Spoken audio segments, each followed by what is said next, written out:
what's happening today inside our society. You speak to a Muslim, you remind them about Allah, everybody says, no, Allah will forgive me, Allah will pardon me, Allah knows what good deeds I do.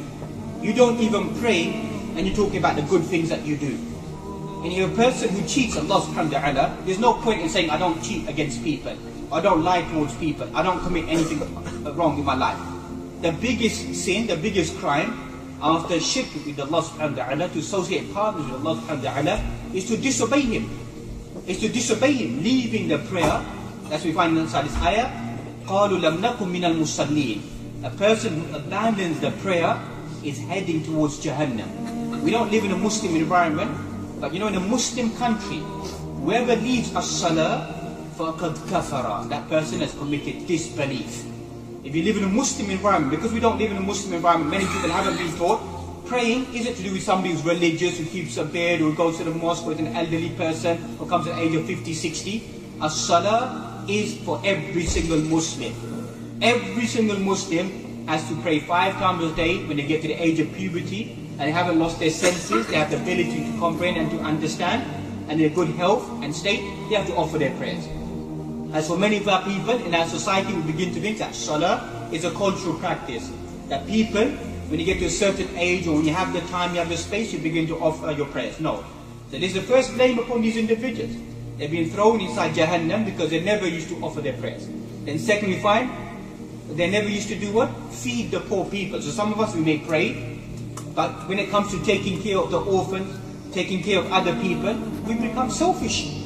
We become selfish. That's why we find a lot of the reason for poverty inside our society and the Muslim world at the moment is out of selfishness. If there was no zakah, many of us wouldn't really care. And even some of us, when it comes to zakah, we don't really want to pay it, we don't really want to give it, or we make excuses, or whatever it may be, you transfer the money to another account, or whatever it may be, playing these games with Allah subhanahu wa ta'ala. Or our transactions, you can begin to see how many of our transactions that are dealing are when it comes to money. Many of us are very religious when it comes to the masjid. When it comes to what's outside in the world, what's known as fiqhul mu'amala, about business transactions and working outside in society, what do we begin to understand then? We leave Islam then. We deal in riba, we deal in interest, we deal in haram, we do haram, we say, you know, oh, because we're living in the West, we have to earn a living. Who says that you have to do that? Who says you have to sell alcohol? Who said that? Who said you have to sell alcohol to get by? You can become a street cleaner, you can wash windows. Who's forcing you to sell alcohol? And some people, they don't want to address these topics because unfortunately some of our masjids unfortunately are funded by people who deal in haram and then give their money to the masjid so the masjid will keep a lid on it. Be silent about it. Don't say anything about anybody because these people might get upset. Because many of our Muslims, unfortunately, their rizq is from haram sources, unfortunately. Because the things that they do, they begin to think that as long as I read my salah, I come for Yawmul Jum'ah, I throw maybe 10, 15 pounds inside the bucket, so the Imam has no right to ask me about how I live my life, whether I'm doing halal, whether I'm doing haram, etc. So this is all dangerous, a dangerous belief, that to separate your religious belief from your external belief. When you come out in the wider society, you still try to enforce the teachings of Allah subhanahu wa ta'ala according to the best of your ability.